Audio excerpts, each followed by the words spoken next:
नमस्कार श्रोताओं, बॉम्बे टॉकीज में हम आपकी मुलाकात एक ऐसे कलाकार से करवा रहे हैं जो राजस्थान का जो पारंपरिक नृत्य है घूमर, उसे संजो रही है, सहेज रही हैं और अगली पीढ़ी तक पहुंचा रही हैं। मिलिए नृत्य कलाकार ज्योति तोमर से। आपसे बातचीत की है रेणु चतुर्वेदी ने। आज सुनिए इस बातचीत का दूसरा और अंतिम भाग। दोस्तों, बॉम्बे टॉकीज में आप सभी का स्वागत है। स्वीकार कीजिए नमस्कार। हमने जिस शख्सियत को बुलाया उनका नाम है ज्योति तोमर। उनकी बातचीत वाकई बहुत मज़ेदार है। घूमर नृत्य का उन्होंने निर्देशन किया और उसके लिए राष्ट्रीय पुरस्कार से सम्मानित की गई। लेकिन ये यात्रा क्या ऐसे ही शुरू हुई थी? तो और क्या क्या उन्होंने किया और किस तरह से, कहते हैं ना कि हमारी विरासत को संजो रही हैं, वो भी उसके मौलिक स्वरूप में। तो किस तरह से ये शुरुआत हुई और कैसे इन्होंने इसका निर्देशन किया और अब क्या कर रही हैं, इस बात को हम जारी रखते हैं। जो ऑथेंटिसिटी और जो आप कल्चर की बात कर रही हैं, तो वस्त्रों के ऊपर अब हम आते हैं कि कपड़े की जो बात है, आपने कहा कि घाघरा है, दुपट्टा आपने बताया, ब्लाउज के बारे में बहुत सारे हैं, मिथ भी हैं कह सकते हैं, और बहुत सारी कथाएं हैं उसके पीछे। आपका क्या अध्ययन है और क्या सही क्या है? मेरा अध्ययन तो उतना ही लिमिटेड है जितना मुझे, जिसको कहते हैं ना, फर्स्ट हैंड मुझे जो पता चला है सीधा राजमंदा साहब से। बिल्कुल। और राजमंदा साहब हम लोग से बहुत स्वच्छंद रूप में इन सारी बारीकियों को समझाते हुए चलती थी। तो वो कहती थी कि भाई, मुगलों के इन्वेशन के बाद जब वो आक्रांता आए और उन्होंने जगह जगह पे आक्रमण करने शुरू किए, तो हमारी एक जो स्वच्छंद हमारा जो समाज था उसमें बहुत सारे रिस्ट्रिक्शंस आए, बहुत सारे बंधन आए। और अनेक बंधनों के अलावा एक जो बड़ा आया वो है कि जहाँ हम पहले बैकलेस ब्लाउजेस पहना करते थे। अब आप खुद सोचिए कि राजस्थान में गर्मी कितनी होती है जी, है ना। अब वहाँ पर अगर आप पूरे बंद बाजू का या बंद गले का ऐसा कुछ पहन के निकल जाएं, और अब तो ये इतना एसी वगैरह हो गया, पहले तो ऐसी कोई परिस्थिति नहीं थी जी। तो कांचली होती थी। कांचली माने उसको बैकलेस ब्लाउज कहते हैं जी। और लहंगा होता था और मलमल का ओढ़ना होता था जी। पारंपरिक रूप में बचपन में ये लोग एक चूड़ीदार और एक छोटा कुर्ता और जैकेट पहना करते थे, राजघराने के लोग। राजघराने के। अच्छा। और महिलाएं जो हैं, बचपन से ही जो आम जनता होती थी वो लोग भी ऐसे ही छोटा छोटा ब्लाउज है और लहंगा पहना करते थे। अब बाद में जब ये आक्रांता आए, सब कुछ हुआ, पर चेंज हुए, तो उसके बाद उस बैकलेस ब्लाउज के ऊपर एक स्लीवलेस कुर्ती पहने जाने लगी। और आज भी अगर आप पारंपरिक, वैसे अब सिले हुए भी पूरे ऐसे स्लीव्स के साथ में ब्लाउज आते हैं, लेकिन अगर आप आज भी मार्केट में जाएंगे और कहेंगे आपको राजस्थानी पोशाक चाहिए, तो ब्लाउज दो हिस्सों में आता है। जी। एक होता है बैकलेस ब्लाउज और एक होता है उसके ऊपर पहनने वाला स्लीवलेस कुर्ती। तो ये स्लीवलेस कुर्ती एडिशन है, और इसके लिए आपको मुझ पर विश्वास करने की जरूरत नहीं है। आप कोई भी जना जिनको भी आपत्ति हो, वो जाकर के हिस्ट्री, अगर थोड़ा सा होमवर्क अपने को सबको करना चाहिए, मिनिएचर पेंटिंग्स देख लीजिए। मिनिएचर पेंटिंग्स में कहीं आपको कोई कुर्ती वाली महिला दिखती है? नहीं। और उनकी चुन्नियां हमेशा ट्रांसपेरेंट ही होती है, क्योंकि मलमल इतना महीन कपड़ा। तो ये सारी बातें हमेशा से हुआ करती थी। अब जब हम गाना कर रहे थे तो उस वक्त लोगों को आपत्ति हुई। तो यही बात है ना कि कितनी बार जैसे राजमंदा साहब कहते थे कि हम लोगों के बारे में बहुत सारी मिथ्याएं जो हैं वो प्रचलित हैं। लेकिन मुद्दे की बात यह है कि हम लोग कभी बाहर आए नहीं किसी को सच्चा झूठा बोलने की। वो एक राजपूताना आपकी एक वो सोच है ना कि ठीक है, जो बोल रहा है बोलने दो, मुझे पता है मैं क्या कर रही हूँ, वो सही है ना। तो इसलिए कभी कोई बाहर निकला नहीं बताने के लिए। उस समय जिस तरीके से, जितने अग्रेशन से लोग बाहर आए, दुख हुआ, क्योंकि हमने जो सच जाना था और जो सच है उसमें, और जो सबका अपना अपना एजेंडा होता है, खैर। लेकिन कपड़े जो हैं, ब्लाउज जो हैं, वो शॉर्ट ब्लाउज ही पहना जाता था। आज भी आप अगर आम जनता में देखेंगे तो महिलाएं छोटा ब्लाउज ही पहनती हैं। घूंघट प्रथा नहीं थी। घूंघट प्रथा नहीं थी। आप अगर वैदिक काल में जाएं तो कंचुकी पहनी जाती थी, धोती पहनी जाती थी। महिलाएं इतनी स्वतंत्र थीं कि पढ़ाई लिखाई की बात हो, तीर चलाना बात हो, या आपको बाहर निकल के युद्ध करना हो, या शादी की भी बात हो, स्वयंवर हुआ करता था। इतनी छूट थी। समय के साथ में बदलाव हुआ, आक्रांता आए, अलग अलग लोगों ने शासन किया, उसके कारण हमारी जीवन शैली में फर्क आया। कुछ कपड़ों से ढका गया, कुछ सोच परिवर्तित हुई, इसलिए अलग चीजें हुई। लेकिन वास्तविकता तो यही है ना कि हम एम्पावर्ड थे, और महिलाएं जो हैं वो सशक्त थीं, और सशक्त आज भी हैं। कितनी बार लोग कहते हैं, मुझे पूछते हैं कि आप तो राजपूत महिलाओं के बारे में बात करती हैं, पर आपको नहीं लगता कि राजपूत महिलाएं बहुत ही, उनकी स्थिति बड़ी बुरी थी? मैंने कहा किसने कहा? जो राजा है वो तो युद्ध के लिए बाहर गया, 2-2, 3-3 साल, कितनी बार, कितने लंबे समय के लिए जाते, पीछे कौन देख रहा है राज? भले ही राजा ने अपॉइंट किया हुआ है, कुछ लोगों को दिया गया है कि ये ऐसे करेगा, लेकिन अंत में उन सब के ऊपर कौन था? रानी हुआ करती थी जो उस शासन को चलाती थी।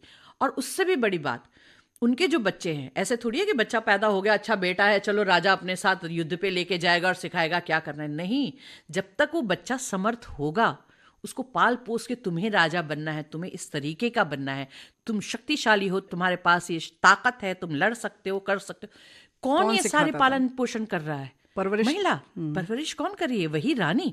मैंने कहा उनके मायने, हर राजा, ऐसा कोई भी राजा नहीं है जिसने कभी ना कभी अपनी बीवी से, अपनी महारानी से कोई बात ना पूछी हो कि भाई मुझे इस तरीके से करना है, क्या करना चाहिए और क्या नहीं करना चाहिए। ये हमेशा से होता रहा है।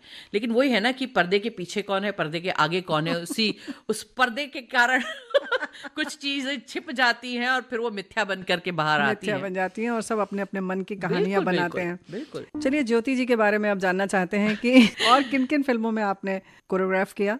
कोरियोग्राफ मैंने अभी तक किसी और दूसरी फिल्म के लिए किया नहीं, क्योंकि मुझे घूम फिर के आता है कि जो बॉलीवुड के जो डांसेस चल रहे हैं उस तरीके का, और वो मैं पहले ही बता देती हूँ कि वो करने में मैं असमर्थ हूँ।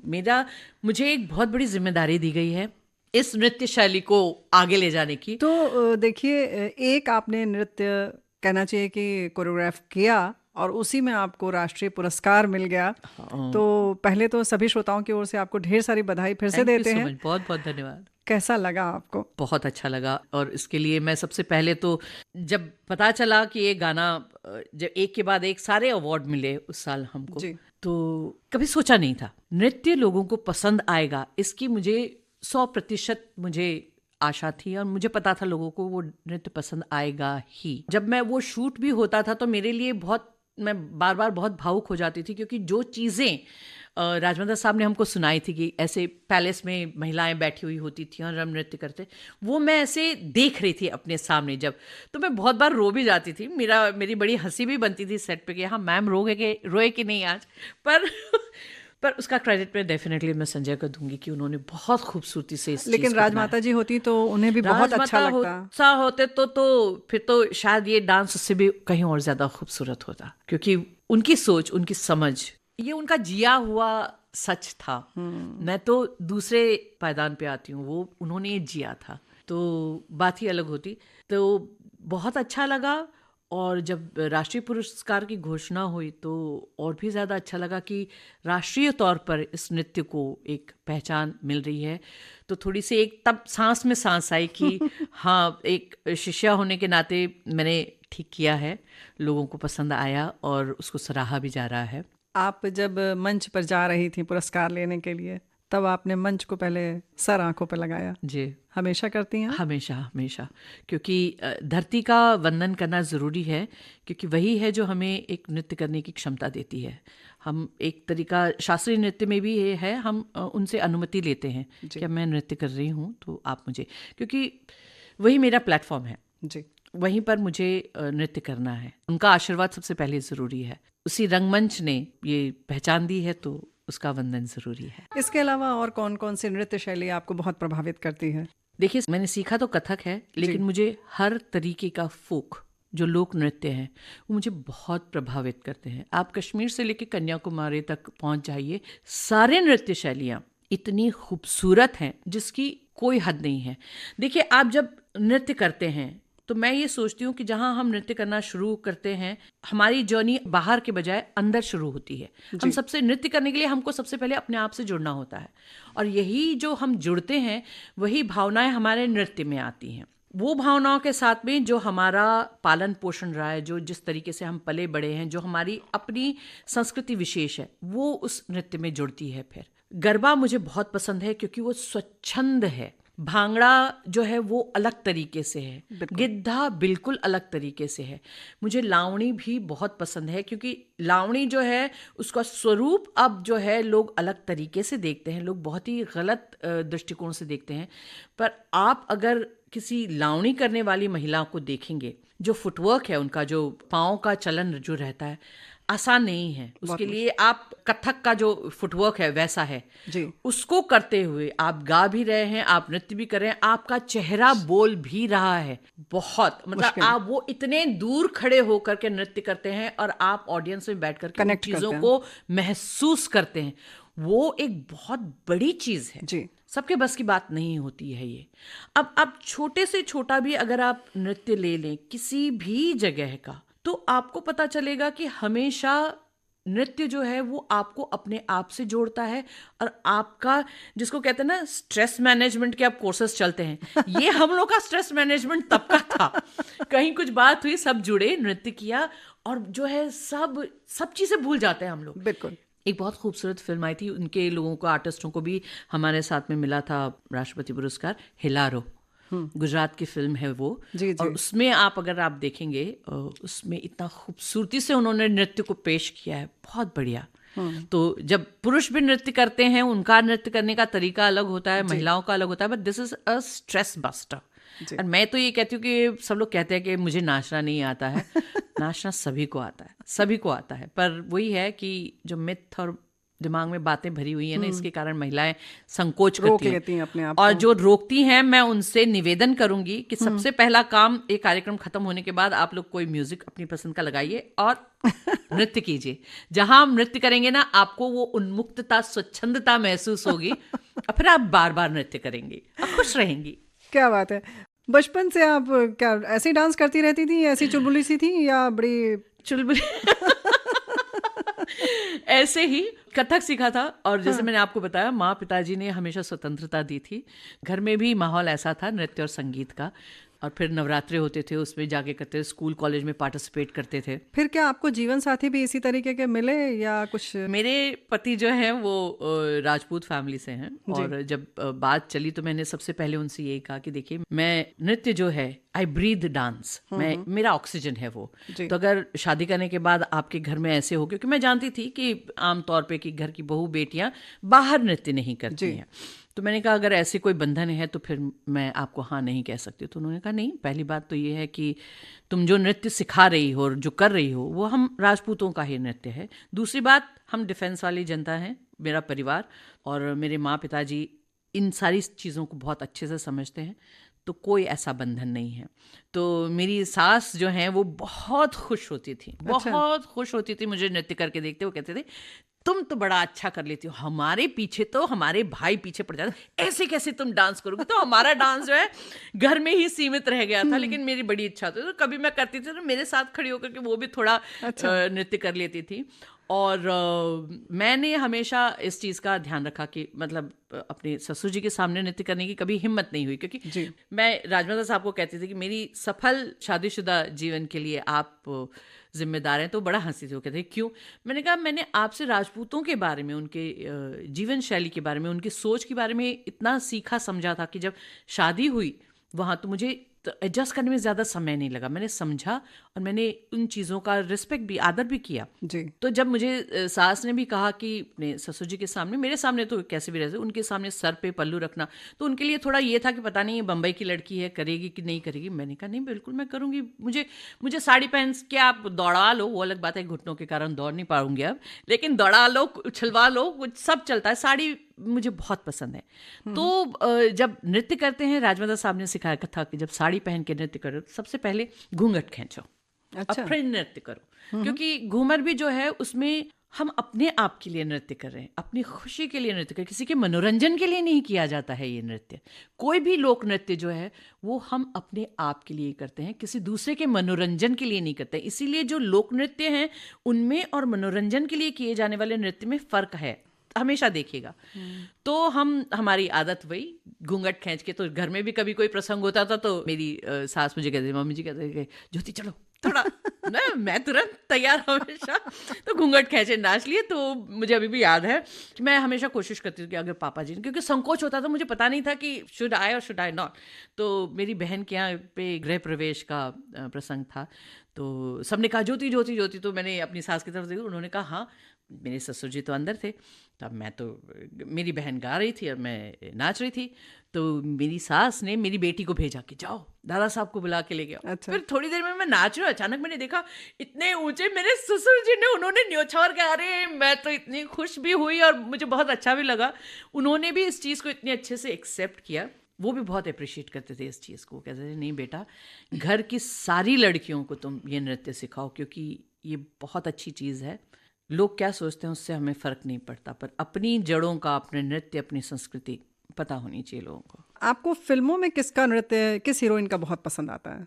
पुरानी फिल्मों का अगर कहें तो वैजयंती माला और वहीदा रहमान जी, उनका जो डांस था वो अलग ही था। लेकिन सबसे ज़्यादा मुझे एक जो गाना बहुत, उसमें भी हमने भी खुद काफ़ी डांस किया है, मेरी छोटी बहन ने और मैंने, अपलम चपलम, चपलाई रे दुनिया को छोड़ तेरी गली, आई रे आई रे आई रे, बहुत ही बढ़िया गाना। चुलबुला सा गाना। चुलबुला सा एकदम। आपकी बातों से समझ में आ रहा है ज्योति जी कि आप, सच बात है कि अपनी संस्कृति को लेकर एक कह सकते हैं कि एक कला की बात कर रहे हैं, लेकिन कहीं ना कहीं भारतीय संस्कृति से आप बहुत प्रभावित हैं, उसको लेकर चलती हैं। तो बचपन से कुछ इस तरह से घुट्टी में मिला है? कैसा रहा बचपन आपका माता पिता के साथ? घुट्टी में तो नहीं मिला, पर उन्होंने जिस सहज भाव से हम लोग को पाल पोस के बड़ा किया, वो जीवन शैली हमारी वैसी ही रही। अभी जैसे आप बता रही थी कि शादी के बाद नृत्य करवाते हैं लड़कियों से, तो कभी कभी बड़ा उसको खराब मानते हैं, लेकिन आपका इस बारे में क्या पक्ष है? मेरा पक्ष ये है कि नृत्य अपने आप में कोई खराब चीज़ नहीं है। मैंने कहा ना, हमारे संस्कृति में जब कहा जाता है कि ये लड़की सर्वगुण संपन्न है, तो उसके लिए उसको नृत्य, संगीत, वादन, सीना परोना, खाना बनाना और घर को किस तरीके से रखा जाता है, वो अपना श्रृंगार किस तरीके से करती है, ये सारी चीज़ें आती है एक सर्वगुण संपन्न लड़की के लिए। तो जब हमारी संस्कृति ही इस तरीके से महिलाओं के सारे आयामों को इतना महत्व देती है, तो फिर हम क्यों उनको पीछे खींचते हैं? ये स्वाभाविक सी बात है कि जब हम नृत्य करते हैं तो वो जो एक माहौल बनता है, खूबसूरती आती है, तो कहते हैं ना कि कौन आपको किस दृष्टि से देख रहा है जी, उससे फर्क पड़ता है। अगर आप सामने वाले व्यक्ति को देखते हैं कि वो जना नृत्य कर रहा है तो अलग बात है, पर अगर आप ये सोचेंगे कि वो नृत्य मेरे मनोरंजन के लिए कर रहा है, तो आपका उस नृत्य के प्रति जो है आपकी सोच बदल जाती है, नज़रिया बदल जाता है। जैसे राजमाता साहब ने कभी भी किसी भी स्टेज में परफॉर्म नहीं किया। उन्होंने कहा पहली बात यह है कि हमारे लिए अलाउड नहीं है, दूसरी बात यह है कि मैं करना नहीं, मुझे नहीं नाचना है, पर मैं चाहती हूँ कि जो हम नाचते हैं वो लोगों तक पहुँचे। तो वो कहते थे जब मैं नृत्य करती हूँ तो मैं तो अपने देव के साथ, मेरे जो इष्ट हैं उनके साथ में मैं जुड़ जाती हूँ, और वही हम सब चीज़ों का लोगों का होता है। तो जो एक नृत्य के लिए हम लोगों ने जो एक सोच बनाई हुई है वो गलत है। अगर इतनी ही गलत होती तो आज की तारीख में मेरे माँ पिताजी जो थे, 9 बेटियाँ, उनको सबको, हम सब गाते हैं, हम सब नृत्य करते हैं, उन्होंने कभी भी हमें टोका नहीं। और आज मेरी बड़ी बहनें तो as a vice principal retire हुई हैं, जो मेरी छोटी बहनें भी हैं, हम सब अपने अपने क्षेत्र में सब बढ़िया काम करें।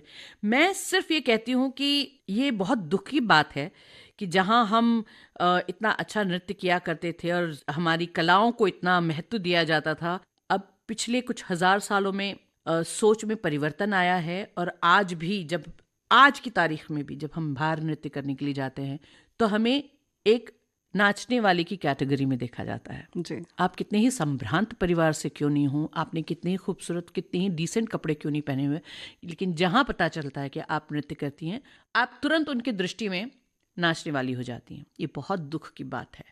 और जब ये गाने को लेकर के भी इतनी लोगों ने सब शोरगुल किया था, सब कुछ था, तो उस वक्त मैं राजस्थान में घर में होने वाली महिलाओं के नृत्यों को भी देखती थी। जब जो कर रहे हैं घर, वहाँ पर आप जो हैं, आप अपनी बेटियां हैं या बहू नाच रही है, आप उनके ऊपर ऐसे पैसे फेंक रहे हैं जैसे आप किसी डांस बार में फेंक रहे हो। ये क्या दृष्टिकोण है? एक तरफ आप कहते हैं महिलाएं डांस नहीं करेंगी, दूसरी तरफ आप न्योछावर करने का भी एक तरीका होता है। तो ये जो दोगलापन है, मुझे इससे आपत्ति है। और मैं चाहती हूँ कि हर एक बच्चे को भी, अगर आप देखेंगे, जिसको आपने डांस नहीं सिखाया वो खुश होता है, वो तो नाचता है। उसको किसने सिखाया? ये हमारे खून में है, ये हमारे बाय डिफॉल्ट सबके साथ होता है, लड़कों के साथ हो या लड़कियों के साथ। लड़के भी अगर आप नृत्य करना चाहते हैं तो लड़कों को भी कहा जाता है कि क्या तुम नाचना चाहते हो, ये क्या बात हुई? नृत्य है, ये अपने आप में एक साधना है, और ये अपने आप में, जिसको कहते हैं ना, अपने आप से कनेक्ट होने वाली चीज़ है। ये तो हो गए नृत्य के बात। वैसे कहा जाए तो आप अपने आप में चलती फिरती एक संस्थान है, इंस्टीट्यूशन है, जो इतना आपने गहन अध्ययन किया है और उससे जुड़ी हुई हैं आप। भारत एक खोज की आपकी क्या अनुभव रहा? उस समय आपने श्याम बेनेगल जी के संग काम किया। जी, उस वक्त तो खैर हम लोगों का तो ये था कि भारत एक खोज के लिए इस एपिसोड में हमको करना है। और राजमाता साहब ने कहा कि ये गाना इस तरीके, उन्होंने पूछा सामने से कि कौन से गाने अगर आप लोगों के पास है। राजमाता साहब के पास तो पिटारा था गानों का। हमारे राजस्थान में ही अगर आप घूमर से नखराड़ी पे नाच करते हैं या एक दो ही गाने हैं जो प्रचलित है, भंडार है। तो फिर राजमाता साहब ने 2 गाने दिए थे कि ये 2 घूमरे हैं। तो हमारी जो संस्था के कलाकार थे उन्होंने जा करके गाया और फिर हम लोगों ने नृत्य किया था उस पर।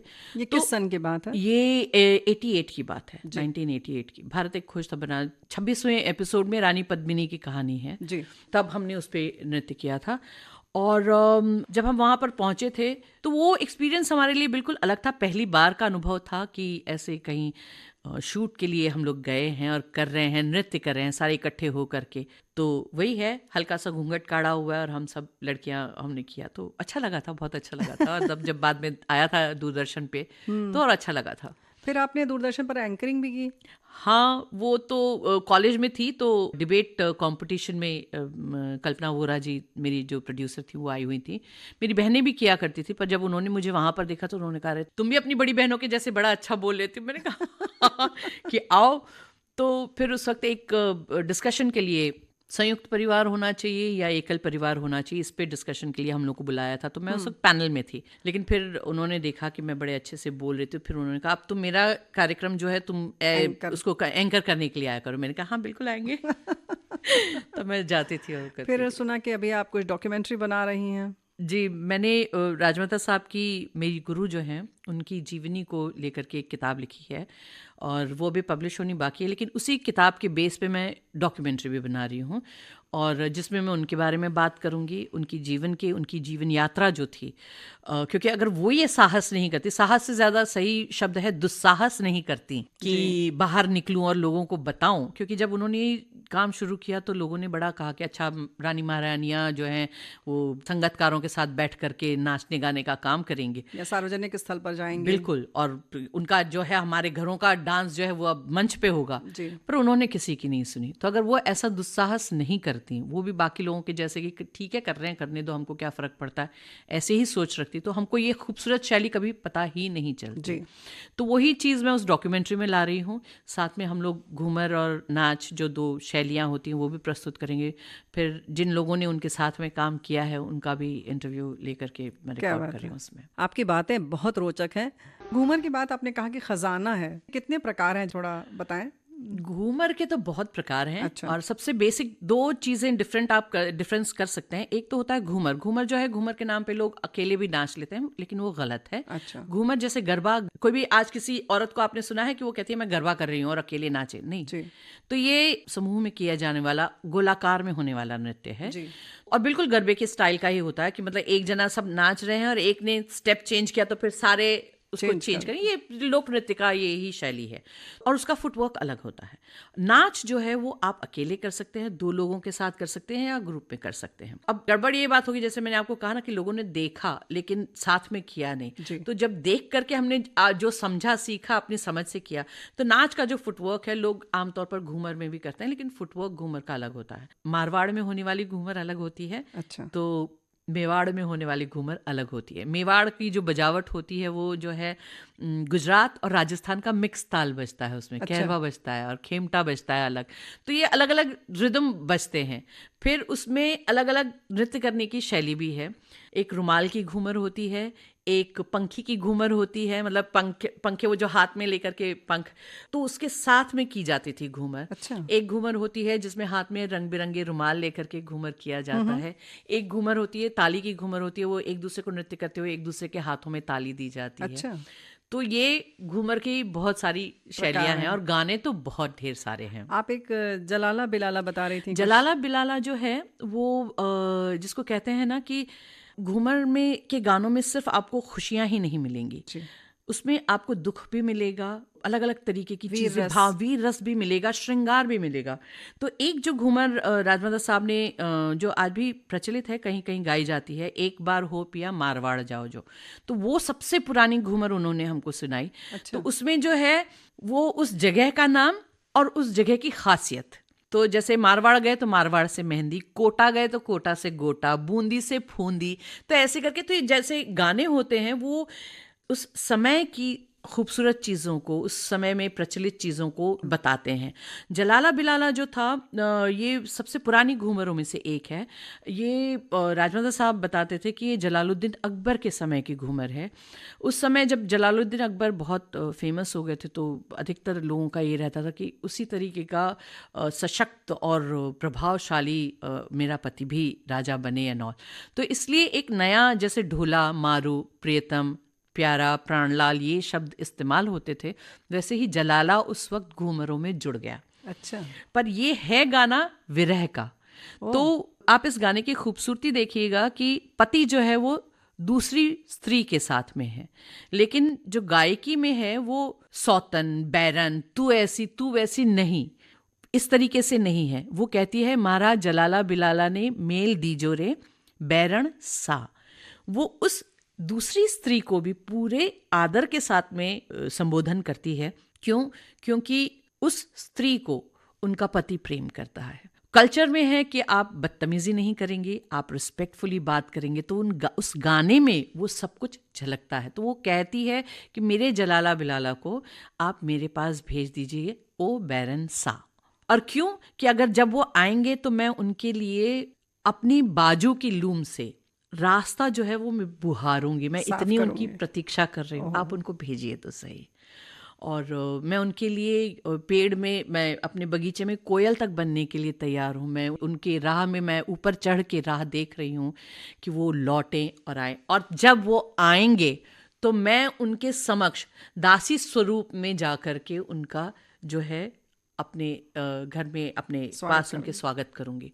तो ये जो चीज़ें हैं ना, ये जो गाने हैं, आप रजवाड़ों के गाने जब सुनेंगे तो अगेन वही बात है, उनकी संस्कृति पूरी उन गानों में झलकती है।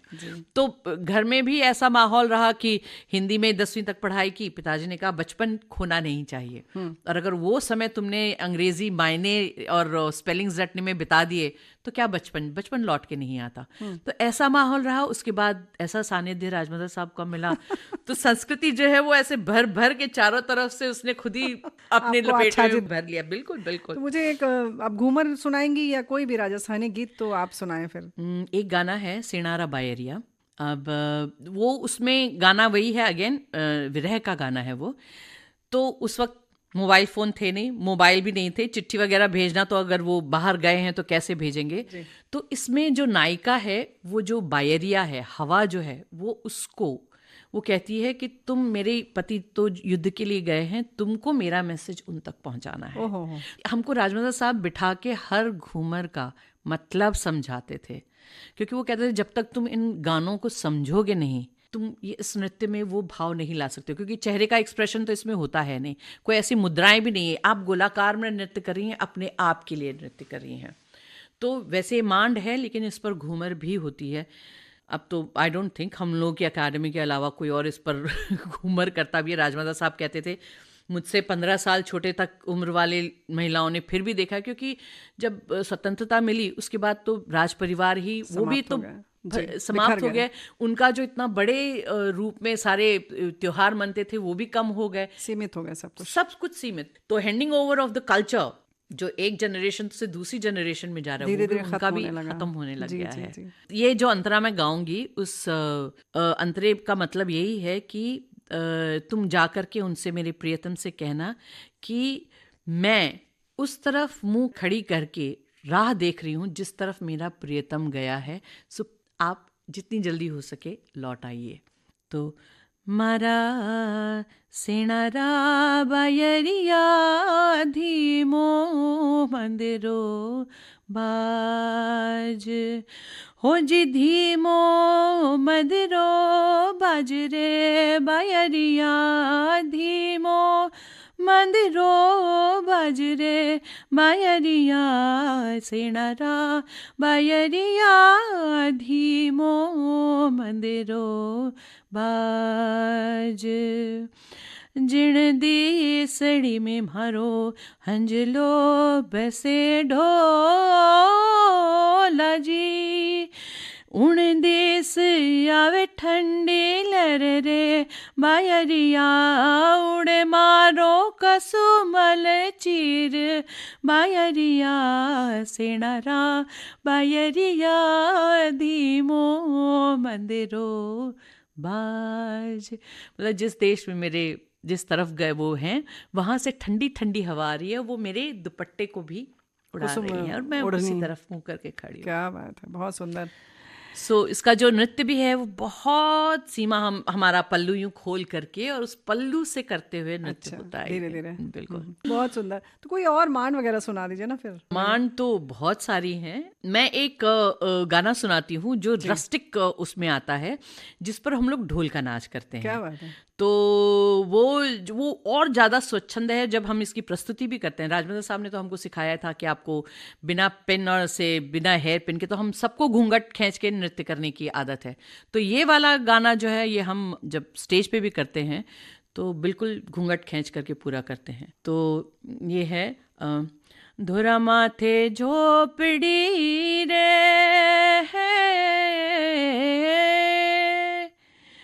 मर्द जीवड़ो ढोला खाए बलम जी अपरे बिना मैं तो मर जाऊं इतरी रे बलम जी थारे बिना।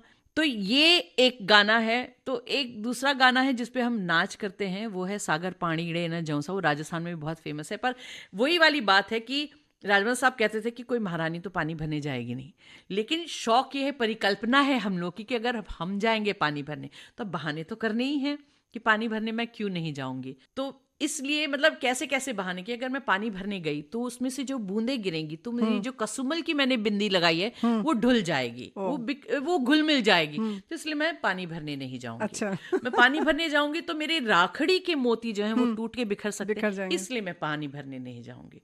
तो मेरी बाजू की लूमें खुल जाएंगी, इसलिए मैं तो वो पूरा गाना बहानों से भरा हुआ है। अच्छा। बहुत हंसती थी कि रानी है तो क्या हुआ, डिमांड्स तो उसकी भी है। तो हम कहते थे जब आप जा रहे हैं बाहर तो हमारे लिए कंगन लेकर के आइए, कोटा गए हैं तो वहाँ से हमारे लिए गोटा लेकर के आइए। तो वो बड़े ही नेचुरल तरीके से हम लोगों को सिखाते थे। तो सागर पानी के लिए कहती थी, ये हमको सबको पता है कि कोई जाएगा नहीं, पर ये हमारी परिकल्पना है और इस पर हम लोग खूब नाच किया करते थे। तो वो गाना है सागर पानी रे न जौसा नजर लग जाए। मतलब सबसे बड़ा बहाना कि पानी भरने जाऊंगी तो नजर लग जाएगी। मारा केसरिया दुपटारो मारे कसुमल दुपटारो ढोला रंग उड़ जाए सागर पानी रे न जौसा नजर लग जाए। मतलब अगर पानी भरने गई तो मेरे तो कसुमल दुपटारे केसरिया दुपटारे का रंग निकल जाएगा। तो ऐसे बहुत ही अच्छे, जिसको कहते हैं ना उस समय की कला के, उस समय के परिवेश से जुड़े हुए बहुत ढेर सारे रंगीन गाने हैं। कसुमल दुपट्टे का क्या मतलब है? ये बहुत सुना है पहले भी बहुत सारे लोक गानों में, इसको लोकगीतों में। जी देखिए, मलमल के कपड़े पे जो रंग, पहले तो जो है दूसरे पक्के रंग आते नहीं थे, जो फूलों के रंग से जो बनता था। नाम बना। हाँ, तो केसर और कसुमल ये दो रंगों को मिला करके जो किया जाता है, तो कसुमल दुपटारा मतलब वो इतना डेलिकेट, सुंदर, मुलायम, खूबसूरत दुपटारा है, तो वो उसका रंग उड़ जाएगा। क्या बात है, बहुत सुंदर। चलते चलते ये आपसे जानना चाहते हैं कि आपके अभी सपना क्या है? सपना तो सबसे पहला सपना तो ये है कि जो मेरी गुरु ने मुझे दिया है कि मेरे बाद ये चलाना है तुम्हें, तो वो उनका जो सपना है वो आगे लेके बढ़ना है कि लोगों को सच जो है वो पता चले नृत्य शैली के बारे में। दूसरा, जहाँ तक फिल्मों में नृत्य करवाने का, मुझे कोई परहेज़ नहीं है, लेकिन मैंने अपने दायरे को सीमित करके रखा है। मुझे कहीं कंपटीशन में उतर के, जिसको कहते हैं ना jack of all master of none वाली बात नहीं करनी है। मुझे जो मेरा फोटे है, जो मेरी जिम्मेदारी है, मुझे उसी को आगे लेकर के बढ़ना है। तो ऐसी कोई चीज़ आती है तो मैं बिल्कुल उसको करूँगी। और एक बड़ा, जिसको कहते हैं ना फ्रेम, मेरा ये है कि हमारी जो सांस्कृतिक धरोहर है, हमारी जो जड़ें हैं, मैं चाहती हूँ कि उसका थोड़ा थोड़ा हिस्सा मैं लोगों के सामने पेश करती रहूँ और लोगों को याद आए कि अरे हाँ भाई, हम तो ऐसे हैं। अपनी एक परिभाषा, हमारे संस्कृति की पहचान और हमारे जड़ों से जुड़ना, मैं लोगों की उसमें मदद करना चाहती हूँ। और उसके लिए तब चाहे वो नृत्य हो या बातचीत करके हो या कहीं जाकर के किसी और तरीके से उनका सामना करना हो या बताना हो, यही करना है मुझे बस। क्या बात है, बहुत ही उम्दा विचार आपके। विविध भारती से कितना जुड़ाव है आपका? विविध भारती तो बड़े होने का वो सबसे बड़ा हिस्सा रहा है हमारा। मतलब बचपन से गाने सुन रहे हैं, स्कूल जाते वक्त भी पूरा रेडियो सुबह से शुरू हो जाता था, वो म्यूजिक भी याद है जैसे शुरू होता था। और फिर रात को सोते वक्त भी वो बेला के फूल सुनते सुनते हम लोग सोते थे। तो ये गाने जो हैं और जिस प्रस्तुतिकरण इन गानों का जो रहता था और सारे कार्यक्रमों का रहता था, वो रचा बसा है। अभी भी जब गाड़ी चलाती रहती हूँ तो मेरा अपना पेन ड्राइव में अलग गाने रहते हैं, पर जब ऐसे माहौल रहता है कि सामने वाला कोई बातचीत कर रहा है, बिल्कुल जिसको मैं अपने साथ जुड़ा हुआ महसूस कर सकती हूँ, जहाँ विज्ञापन कमा रहे हों जी। तो मैं आकाशवाणी ही चलाती हूँ और उसी में सुनती हूँ मैं गाने। तो विविध भारती से तो बहुत जुड़ाव है। जयमाला, हवा महल, और ये मतलब वो जो चीज़ है ना, वो कहानियाँ भी जो पढ़ी जाती थी हम लोगों के लिए, वो पूरी एक फिल्म बन जाती थी जी।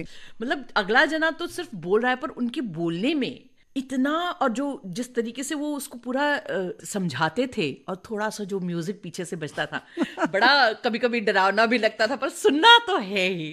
तो वो मैंने जैसे कहा ना, बचपन से हमारे बड़े होने का हिस्सा रहा है विविध भारती। तो आई एम लाइक बहुत सम्मानित महसूस कर रही हूँ कि मैं आज यहाँ पर आके आपसे बात कर पा रही हूँ, और आई एम ऑन विविध भारती, ऑल इंडिया रेडियो। बहुत बहुत धन्यवाद। बहुत धन्यवाद, बहुत बहुत धन्यवाद। और हमारे श्रोताओं को बहुत अच्छा लगा होगा कि आपने जिस पारंपरिक, ये कह सकते हैं कि विविध भारती भी एक तरह से अपनी परंपरा को लेकर चल रही है। हम भी अपनी संस्कृति को बचाने का और जो भी मौलिक रूप है उसको लेकर वैसे ही सहेज कर आगे चल रहे हैं, और कहीं से उसको चाहते हैं कि कलुषित ना हो जाए या कहीं से उसमें प्रदूषण ना आ जाए। कुछ वैसा ही आप भी कर रही हैं, तो इसके लिए आपका भी उतना ही सम्मान है।